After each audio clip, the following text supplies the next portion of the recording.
কুত্তার পিছনে স্পিড পড়লে যেমন কুত্তা পালায়, ঠিক তেমনি কালকে নতুন তৃণমূল বিধায়করা মনে হয় তাকে পেছনে স্পিড পড়ছে, তারা ছুটটা পালাইছে বিধানসভা দিয়া। কারণ শুভেন্দুদা মাননীয় মুখ্যমন্ত্রী যেভাবে দিদির কুকীর্তি কুকর্মর কথা বলতে শুরু করছে, অমনে ছুটটা পালাইছে সব। ভালোই লাগছে। নতুন তৃণমূলরা শুনবে না দিদির কুকীর্তির কথা, অপকর্মের কথা শুনবে না। তারা বিধানসভাতে ছুটে পালাইছে, মানে তাকে পদে স্পিড পড়ছে, এরম অবস্থা। তা ভালোই হইল, তাকে আর সাসপেন্ড করতে হবে না। এই 5 বছর ধইরা মাননীয় মুখ্যমন্ত্রী শুভেন্দুদা এই দিদির অপকর্মের কথা কবে, আর ওরা ছুটটা পালাবে, ওরা বিধানসভায় বসতে পারবে না।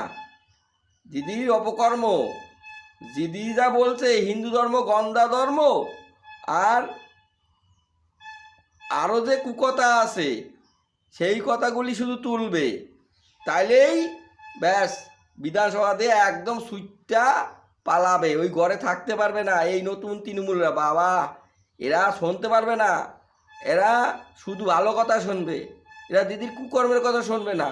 আর শুভেন্দুদা মাননীয় মুখ্যমন্ত্রী জোর করে শোনাবে, শুনি না মানে তোকে শুনতে হবে, আকাম করতে পারছো কুকাম করতে পারছো শুনতে পারবা না।